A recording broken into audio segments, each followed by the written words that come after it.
Están aquí Ana Castellani, que es la autora de este trabajo sobre el que va a reposar este programa de radio, reposar o agitar en los próximos minutos. Las fundaciones y ONGs educativas y su relación con el gobierno. Y está también Leandro Botinelli, que es sociólogo y que colaboró con el trabajo que Roxana Russo resumió de esta manera. Las élites económicas tienen un marcado interés por las políticas públicas educativas de Argentina y de toda Latinoamérica, y desde hace un buen tiempo. Ingresan al sistema educativo por medio de fundaciones u organizaciones no gubernamentales. Están sustentadas por patrocinadores que obtienen beneficios acordes a sus intereses, y esto solo es la punta de un ovillo complejo. Una investigación del Observatorio de las Élites de la Universidad Metropolitana para la Educación y el Trabajo, junto con el CONICET, indagó acerca de quiénes son los actores que integran esas redes, cuáles las empresas promotoras, cómo lo hacen con cada gobierno. Hola, somos Proyecto Educar 2050, una asociación civil sin fines de lucro. El director de la Fundación Pampa Energía, Pablo Díaz, estuvo en la UNAP. Por otra parte, maestras y maestros pueden acceder en cualquier momento a materiales de capacitación online a través de la plataforma virtual de la Fundación Arcor.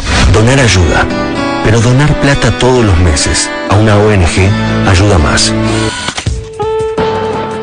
Por ejemplo, 9 directivos de 29 fundaciones están directamente vinculados con el gobierno de Cambiemos. Por ocupar cargos públicos O por ser familiares directos de algún funcionario. La circulación de dirigentes por ambos espacios reconoce dos tipos de puerta giratoria.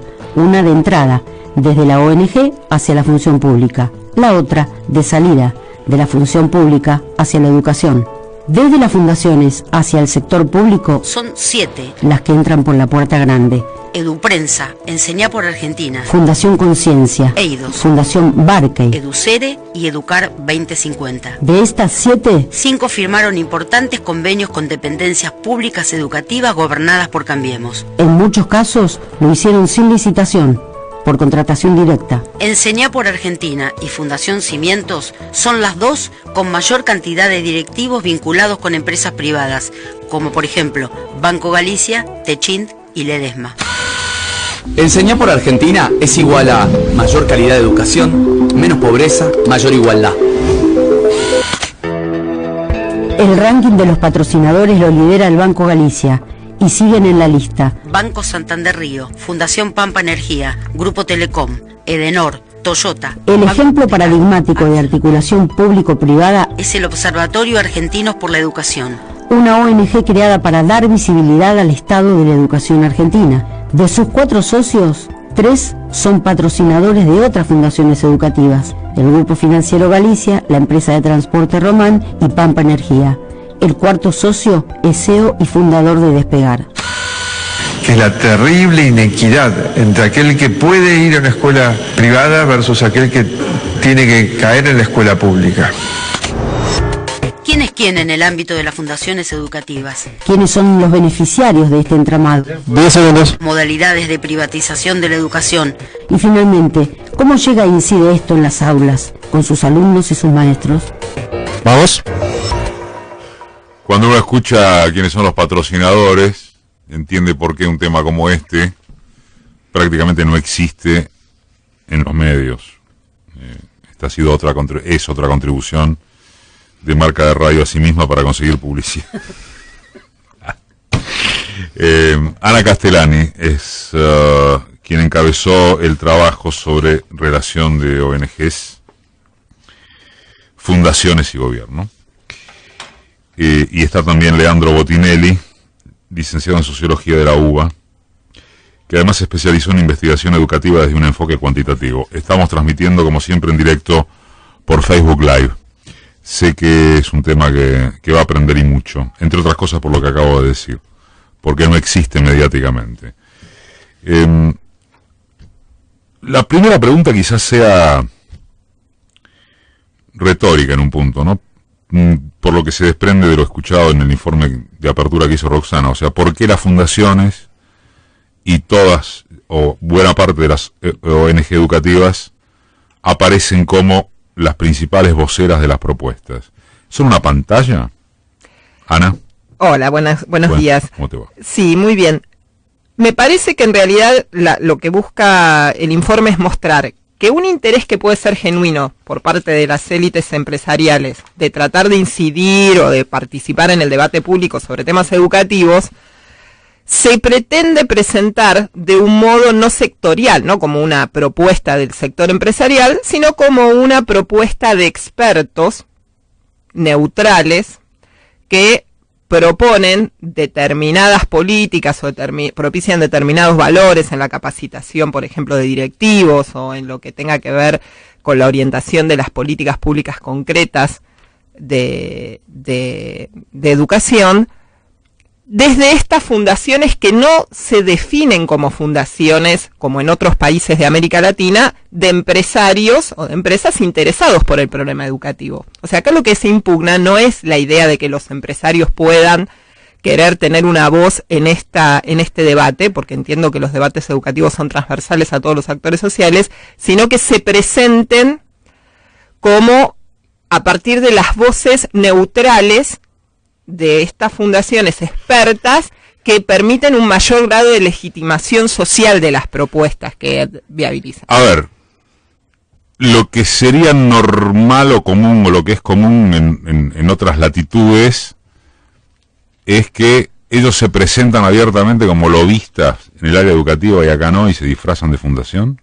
Lo que sucede en otros países de América Latina, Perú, Colombia, Guatemala, El Salvador, es que existen agrupaciones que se llaman empresarios por la educación de distintos formatos, pero básicamente dicen empresarios por la educación. O sea, blanquean la intención. Blanquean que es la mirada particular que los empresarios proponen sobre las cuestiones educativas. En Brasil, en Argentina, en Chile, es todos por la educación, argentinos por la educación.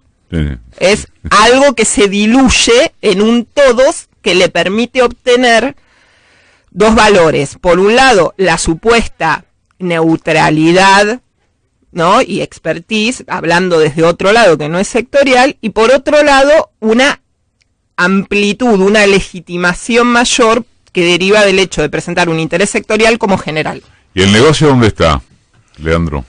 Hola, buen día. Buen día. Yo creo que ahí también hay que mirar, además del plano territorial en el continente, hay que mirar la historia. Siempre el empresariado argentino participó en la educación, intentó incidir en los programas educativos, en lo que se enseña, pero siempre desde el enfoque de la educación y el trabajo, ¿no? El CONET o el Consejo de Educación Técnica históricamente ha tramitado desde el Estado demandas de formación de recursos humanos que han tenido siempre los empresarios hacia el sistema educativo, pero en particular hacia la educación secundaria superior o hacia el nivel superior.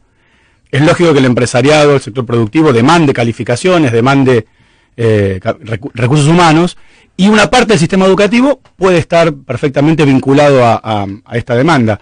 Y siempre fue explicitado así de este modo con los sindicatos en general y con las cámaras empresarias. De un tiempo a esta parte cambió. Ya no es una demanda sectorial, sino esto de traducir un interés particular en un interés general.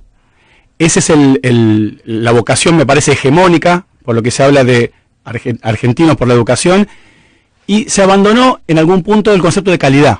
Fíjate que este concepto tan caro a cierto pensamiento de la educación no tiene centralidad en el nuevo discurso empresario sobre la educación. Hay un intento. O sea, los empresarios no hablan de calidad educativa, decís vos. En estos sectores, si vos lees los discursos, no es Observatorio Argentinos por la Educación de Calidad, es por la educación. El concepto de calidad quedó sectorizado, quedó particularizado. ¿En dónde? ¿En qué, perdón? En los organismos, por ejemplo. En los organismos internacionales. El Banco Mundial, el BID, incluso la OECD. Está muy marcado por una tradición de la derecha, y en algún punto puede ser, para ciertas discusiones educativas con los docentes, por ejemplo, un poco piantabotos. Entonces, en el intento de reformular discursivamente las propuestas educativas, hasta en algún punto el concepto de calidad no está en primer plano. Queda subordinado a un concepto de educación y en algunos casos de equidad educativa, que también viene de la mano de estos discursos y de esta nueva discursividad empresaria de los 2000, o quizás desde 2008 para acá. Ana hace un rato me comentaba que uno podría afiliar estos nuevos discursos empresarios sobre la educación en un periodo bastante cercano, de no mucho más de 10 años. Uh-huh. Lo que me gustaría entender mejor es, se supone que el empresariado, por lo menos el gran empresariado, tiene interés en apostar a calidad educativa para que a partir de ahí se pueda nutrir de nuevos cuadros. Es más que eso, Eduardo. Es más que eso. ¿Por qué es más que eso? Por esto, digamos, el interés de las élites empresariales, ¿no? Totalmente. O sea, ¿cuál es el interés de las élites empresariales en incidir en temáticas educativas? Son tres. Uno ya lo dijo Leandro, tiene que ver con la formación de recursos humanos, para decirlo fácil. Pero eso además viene acompañado de dos cuestiones. Una más material y una más ideológica. En lo ideológico o político tiene que ver con la transmisión de valores más proclives al mundo del mercado. El emprendedor, la idea del emprendedurismo, la idea de que la libertad para crear y del individuo en condiciones libres. De líderes, ¿no? De líderes.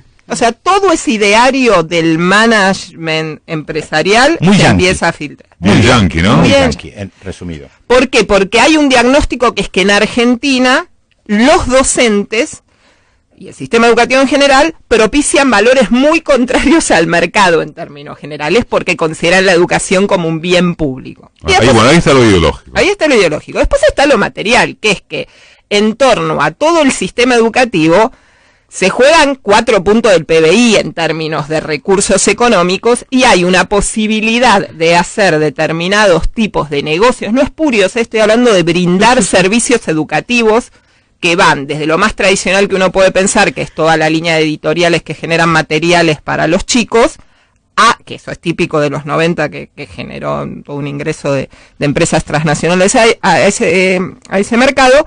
Pero hoy hay todo un mercado de capacitación de directivo, de capacitación de profesores, que además se hace a través de plataformas virtuales, ¿no? Que hay empresas que proveen las plataformas virtuales, hay empresas que proveen todo lo que es el hardware y todo lo que es el software para realizar eso, y además están concretamente los servicios que se cobran por hacer la capacitación. Entonces, hoy el Estado terciariza esa función vía fundaciones. No es que contrata directamente a la empresa, contrata a las fundaciones, convenia con las fundaciones. Vía las fundaciones se supone que tienen algunos beneficios impositivos importantes. Exacto. Entonces hay 3 motivos: la capacitación de la mano de obra, la cuestión más ideológica de construcción de un discurso más proclive hacia los valores del mercado, y la cuestión más concreta del interés económico de acceder a un mercado donde hay un único demandante, que es el Estado, ¿no? Para cerrar el primer bloque,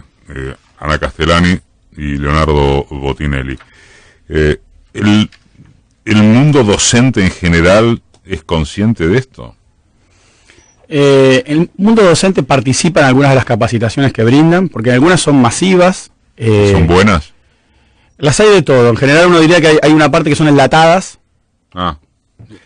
Y otra parte, como son masivas, tienen que contratar personal de formación docente, que son en algunos casos los que circulan también por otros espacios como los académicos y universitarios que nosotros conocemos. Pensemos, por ejemplo, que la fundación, una de las más conocidas, que es Barkey, hace masivas formaciones y capacitaciones en muchas provincias, y los recursos humanos que utiliza son los capacitadores, que en muchos casos dan otros cursos también. Lo que es penoso en esta situación es que el sistema educativo está terciarizando la formación de sus principales cuadros, porque los directores de escuela son los principales cuadros que tiene el sistema educativo en los territorios para llevar adelante la política educativa. Los directores de escuela son los principales efectores del derecho a la educación en los territorios. Hay 50.000 directores de escuela en toda Argentina. Ese es tu principal recurso para hacer política educativa y para garantizar el derecho a la educación.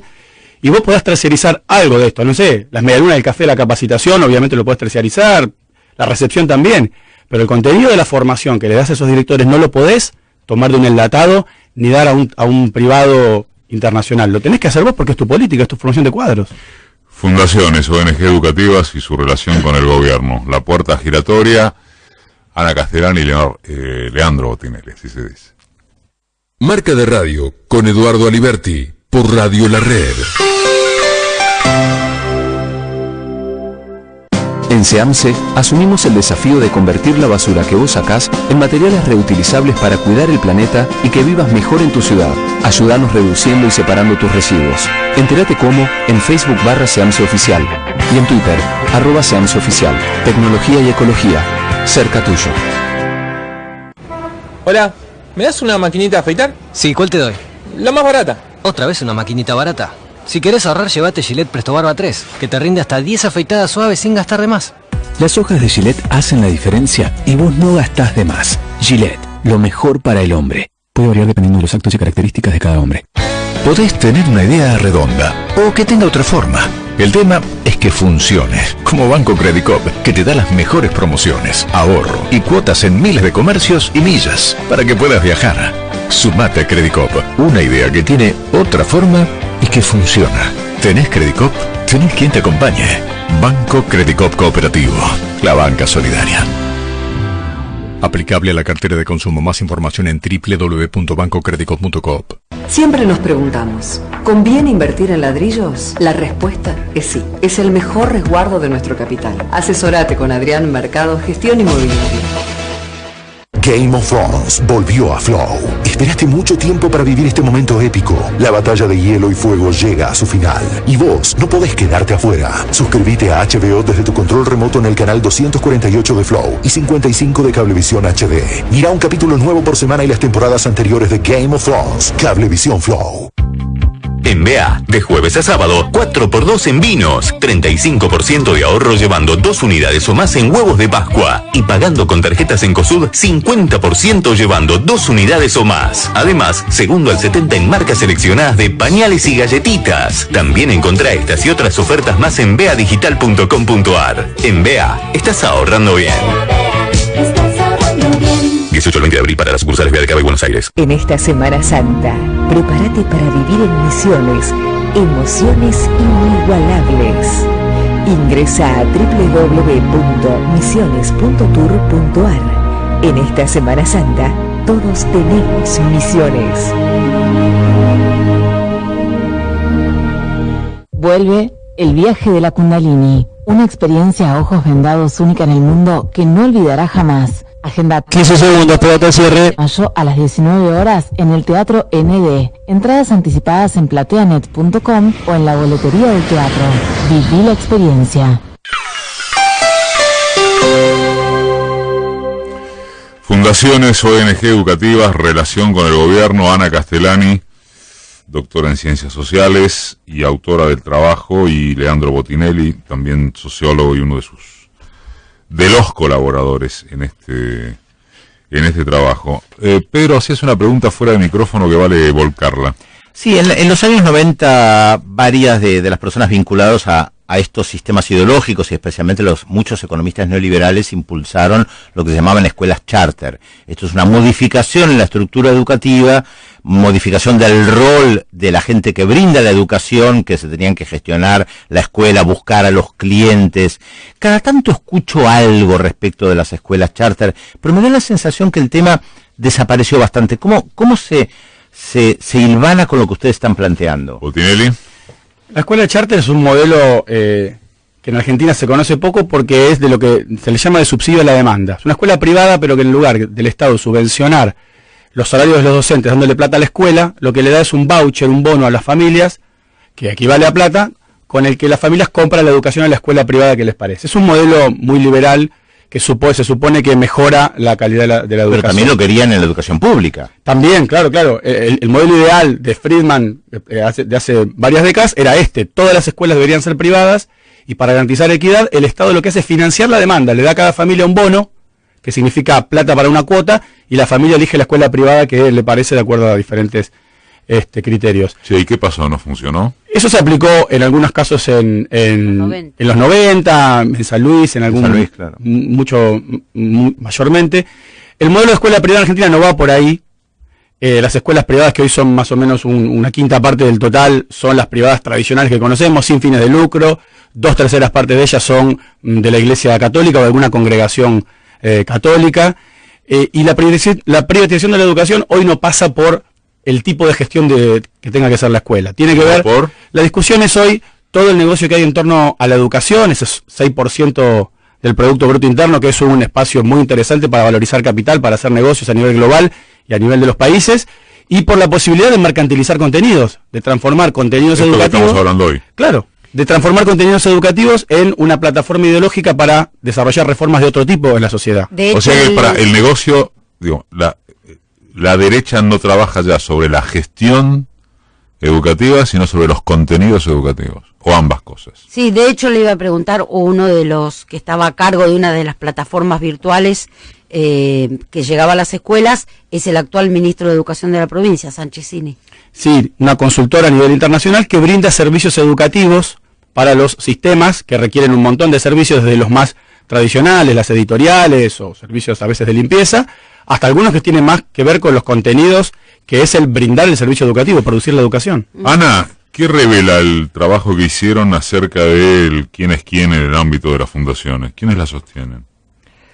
Hay un conjunto de empresas que patrocinan estas fundaciones, especialmente a las que se crearon de 2008 para acá, en donde sobresale el Banco de Galicia como uno de los principales patrocinadores, pero además existen otras empresas grandes como Arcor, o Techin, o Ledesma, o Telefónica, que son empresas que están aportando. Por supuesto lo hacen desde, sin ocultarlo, ¿no? Desde la idea de la responsabilidad social empresaria, con todos los beneficios que después les permite en términos de blanqueo impositivo y de blanqueo de imagen, ¿no? Porque están colaborando con fundaciones que se supone que tienen un fin probo como la educación. Lo que pasa es que nosotros cuando metemos los datos en el software de redes, lo que vemos es que todo lo que se nos presenta al público como algo fragmentado, un conjunto de voces independientes, expertas y neutrales, en realidad está atrás cosido con ese tejido, con un montón de empresas que son las mismas empresas poniendo en todas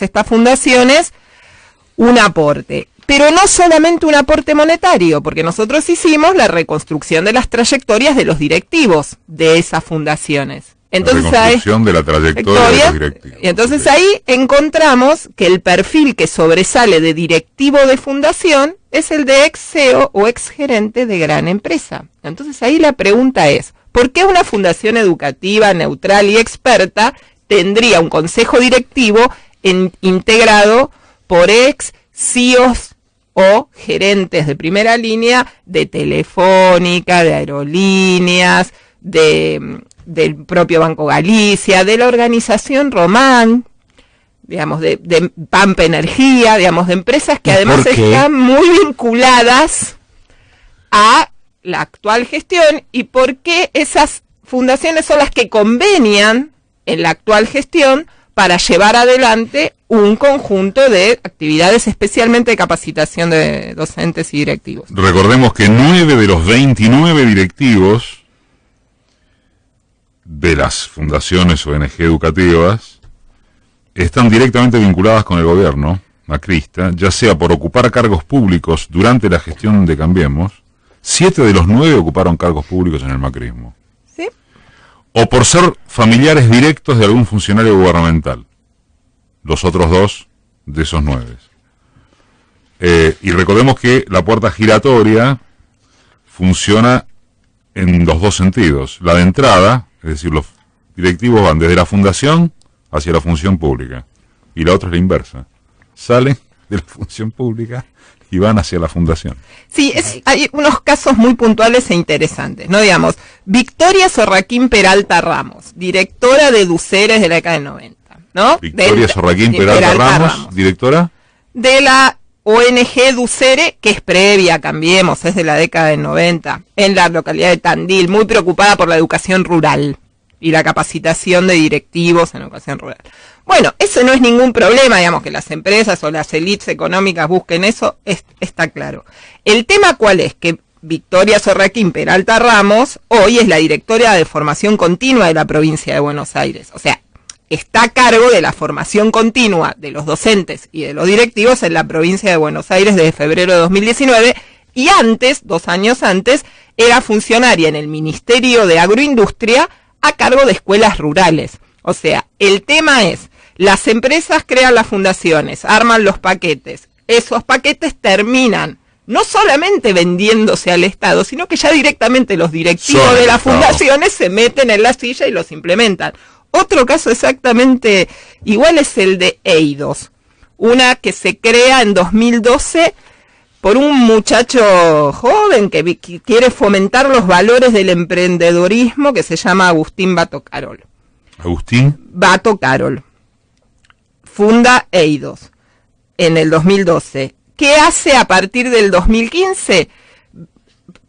Primero, Eidos, antes del 2015, logra que esos valores emprendedores, ese programa de promoción de valores emprendedores, ingrese a las escuelas públicas de la Cava, de la ciudad de la Cava, como es la radio de la ciudad de Buenos Aires, y después, en 2015 es nombrado funcionario de la Cava, y después en 2016, 2017 y 2018 se desempeña como funcionario en la Nación. y que hace administra su propio programa, entonces. ¿Está bien?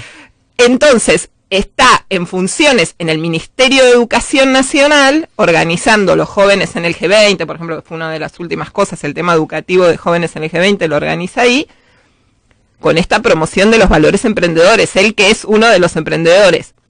Digamos, la red está tejida y no se muestra, y nosotros lo que hacemos con el informe es mostrarla. El informe es el de la UMET y el CONICET. Ana Castellani es doctora en Ciencias Sociales, dirige el Centro de Innovación de los Trabajadores, y está también Leandro Botinelli, que trabajó en este documento y licenciado en Sociología en la UBA. Cerramos con ellos después del info. Estamos transmitiendo en Facebook Live. Presenta las noticias Coto. Yo te conozco. La red informativa. Noticias. Ahora.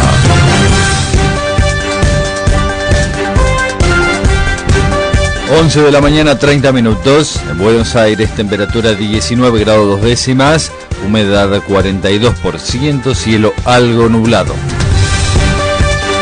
Nuevo acuerdo de precios. El presidente de la Asociación de Carnicerías, Alberto Williams, dijo que es muy difícil cumplir la iniciativa del gobierno. Además sostuvo que la cantidad ofrecida en oferta será muy poca y que las carnicerías del mercado central no están incluidas. En tanto, los frigoríficos exportadores ofrecerán asado, vacío y matambre a 149 pesos el kilo. Será para fijar los precios de referencia para los supermercados y las carnicerías. Ara San Juan, por pedido de un querellante, Mauricio Macri deberá responder preguntas sobre el submarino. La jueza federal de Caleta, Olivia Marta Llanes, hizo lugar al pedido en virtud que el mandatario también tiene el rol de comandante en jefe de las Fuerzas Armadas. El presidente deberá responderlas la próxima semana. Joven desaparecida en el Jawel, sigue la búsqueda de Jennifer Ibarra. La policía bonaerense realiza distintos allanamientos en Esteban Echeverría para intentar encontrar a la mujer de 22 años, quien permanece desaparecida desde una semana.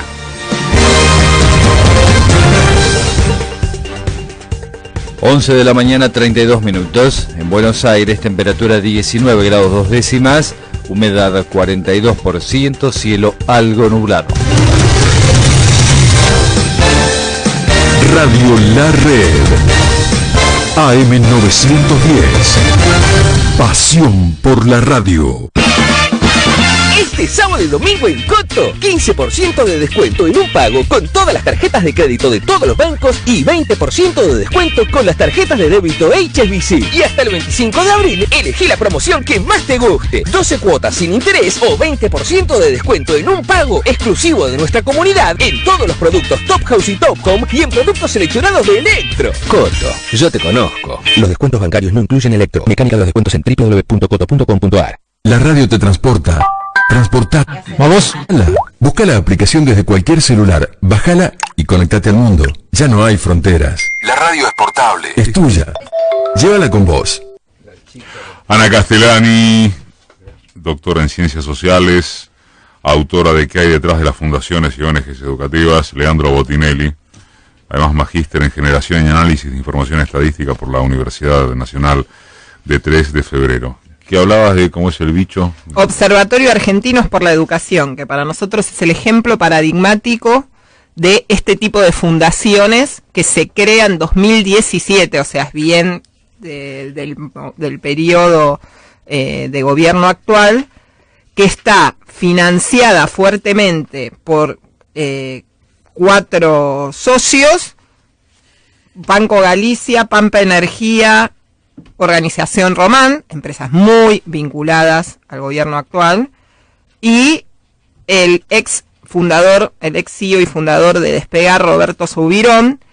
Ellos crean... 4 socios. Tienen 4 socios fundadores patrocinadores. Después tienen un consejo directivo extendido a 7, en donde incorporan otras 3 personas vinculadas al mundo de la empresa.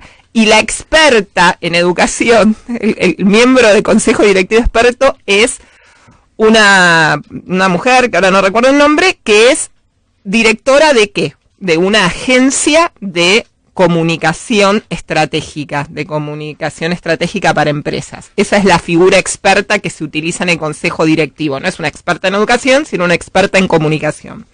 Lo interesante es que esta ONG firmó cuando ni siquiera estaba inscripta en ley GJ, ¿no? O sea, muy tempranamente, antes de existir jurídicamente, en 25 de mayo del 2017, un convenio con el Ministerio de Educación de la Nación, en ese momento a cargo de Esteban Bullrich, para lograr que el observatorio pueda acceder a toda la información que obra en poder del Ministerio, literal de lo que dicen las cláusulas, a fin de que la ciudadanía argentina conozca el estado actual del sistema educativo de la República Argentina. O sea que se le permitió acceder a una ONG financiada por estas empresas a la base de datos, a toda la data que obra en poder del Ministerio, que es la que genera a través de la Dirección Nacional de Información y Evaluación de la Calidad Educativa, que es una repartición del Ministerio de Educación de la Nación, para poder generar, ¿sí?, un conjunto de informes vinculados al estado actual de la educación. O sea, terciarizamos una función que claramente tiene que hacer el Estado y que tiene todos los recursos para hacerlo, en una ONG que ni siquiera está inscripta en ley GJ. ¿Sí? ¿Con mis impuestos? Con tus impuestos. Y o sea, hace lo que debería hacer el Ministerio de Educación. Sí. Poco podrán hacer. ¿Y cuáles son los informes? Ahora esto Leandro lo tiene mucho más claro. ¿Cuáles son todos los informes que viene produciendo este observatorio desde 2017 para acá? Y uno va a darse una idea, a la luz de eso, de cuál es la intencionalidad que hay detrás. Botinelli. Hubieron muchos informes, algunos están muy bien, pero hay un informe clave que es el de los días de clase perdidos, y que ha dado lugar a que esta fundación construyera un sitio web en línea para que los padres denunciaran las escuelas donde se pierden días de clase, y esto fue hecho en el contexto que arrancaba la paritaria en el mes de febrero, como una forma de tirarle por la cabeza a los docentes que están reclamando una recomposición salarial después de un año con casi 50% de inflación, la demanda de los padres por la cabeza. Es interesante porque esto también es parte de una estrategia que se usa en otros países de movilizar a la sociedad civil contra los gremios docentes. Cuando digo sociedad civil, uno puede leer los padres en algún punto, lo que se hizo en Provincia de Buenos Aires con estos consejos de padres que convocaba la gobernación es parte de eso, pero también el empresariado, esta movilización del empresariado en momentos de paritarias en enero, febrero, marzo, es parte de la misma estrategia del gobierno de movilizar fuerzas sociales, fuerzas políticas, para oponerlas a los gremios docentes en un momento donde están reclamando la recomposición salarial a comienzos del año, ¿no? La sensación que me queda, bueno, la sensación no, la seguridad, es que tienen el paquete muy bien armado. Una asociación quería hacer después. Ya termino. Tienen el paquete muy bien armado, y me pregunto, desde el campo popular, por usar un genérico, ¿qué capacidad de conciencia y respuesta hay frente a semejante paquete? Yo creo que todavía la sociedad argentina tiene antídotos para poder enfrentar este tipo de avances o ofensivas que organizan desde estos sectores. Ustedes imaginarán, antes de que me olvide, que es un trabajo muy complejo, muy elaborado. Lo vamos a subir al Face. Sí, exactamente. Hay un link, ¿no? Sí. Con todo el contenido del trabajo. Uh-huh. ¿Y qué querías aportar? No, quería preguntarle a Leandro, porque nos plantean, cosa que es ley, ¿no? El debate entre los candidatos futuros candidatos a presidente, organizado por Argentina Debate, que también tiene una relación con estos empresarios de la educación. ¿Argentina Debate? Exactamente. La titular de Argentina Debate es Karina Román, que también es una de las grandes aportantes de la Fundación Argentinos por la Educación y que es una gran aportante de campaña de Cambiemos. La justicia electoral, recuerden que el debate presidencial se hace por ley ahora, no es por voluntad de los candidatos, es obligatorio, y hay una ONG que va a administrar, a gestionar el debate electoral, que es Argentina Debate, cuya titular es Karina Román, y la justicia electoral le dio sin ningún tipo de licitación o llamado concurso para ver qué ONGs podían organizar ese debate, la autoridad para organizar ese debate presidencial. ¿Qué querías aportar vos, Pedro? ¿Donald Trump y quién? Hablando de las fundaciones, justamente esta semana me llamó mucho la atención un tuit de Ivanka Trump, la hija de Donald Trump, porque visitó un lugar donde se cultiva cacao en Costa de Marfil y anunciaron $2 millones de apoyo público-privado a través de la USAID y una fundación, World Cocoa, para crear mucho trabajo, apoyo a las familias, capacitación, cuestiones educativas, y me llamó la atención porque es esta línea, ¿no? En lo público-privado interviene el gobierno. Bueno, en Estados Unidos esto está muy vinculado al Partido Republicano y Demócrata, y bueno, lo quería agregar como dato, también que dijo que el papá le ofreció ser la presidenta del Banco Mundial, a Ivanka Trump. No sé si sabía eso Carlos Heller. El Banco Mundial... Nombraron a otro. Sí, pero se quedó con una cara de asombro. Bueno, lo dijo ella públicamente, ¿eh? El Banco Mundial y los organismos internacionales, me quedó esto colgado. ¿Están a su vez relacionados con esta lógica de privatización de los contenidos? Solamente de lo que nosotros Perdón, recabamos. Ideologización sería de los contenidos. Supongo que sí, pero no es el grueso del entramado que nosotros tenemos acá en estas fundaciones, que tienen más empresa transnacional que opera acá que organización internacional. Esas organizaciones internacionales financian mucho a Barclay, a la Fundación Barclay, que sí se instaló en 2016 acá, pero es la única de momento. Hubo un reemplazo ahí. El peso que tenían los organismos en educación en los 90. Los organismos internacionales. Sí, BID y Banco Mundial. BID, sí. Hoy en día lo tienen este grupo de fundaciones internacionales, y yo agregaría ahí sí un organismo que es la OECD, que hace la prueba PISA, que es quizás el gran instrumento intelectual a través del cual puede avanzar una reforma educativa sobre los sistemas que tienen mucho peso. Quizás lo único que queda de incidencia fuerte de los organismos en nuestros países es esa estructura que es la prueba PISA. Que como te dicen, avanzamos en lenguaje, estamos atrás en matemáticas. Tal cual. Este año es una herramienta de control. Es una herramienta de control y de orientación de la política, de presión sobre los gobiernos para inducir a hacer ciertas reformas políticas. En diciembre de este año se va a difundir el resultado de la prueba 2018 y va a dar lugar a un gran debate respecto de si Argentina avanzó o no avanzó en educación en los últimos 4 o 5 años. Porque es el termómetro externo. La gente, comillas, escucha... Avanzó, retrocedió. Punto. O sea, las pruebas inducen eso, es así. Cuando tenés unas pruebas de este tipo, la única conclusión a nivel público es mejor, peor. No hay debate sobre los cómo, las políticas, los aprendizajes. Es mejor, peor, y el título periodístico con las pruebas estandarizadas es siempre ese. Por eso el problema de pensar en términos de las pruebas, porque finalmente de lo que se trata después, cuando uno se agarra a esa cultura de las evaluaciones, finalmente es entrenar a los docentes para mejorar las pruebas. Porque el político va a ser evaluado por eso. No va a haber otra evaluación que no sea el puntaje o el porcentaje de chicos por abajo o por arriba de algún promedio. Es penoso, pero es así, y la política educativa termina encerrado en esa discusión futbolera casi, de mejor peor. Gracias a ambos. Les recuerdo que el contenido, hay mucho rebote, va a estar subido desde mañana, como siempre, en marcaderadio.com.ar, y que linkeamos en el Facebook el dato de dónde bajar el trabajo completo. Gracias, Ana. No, gracias a ustedes, por favor.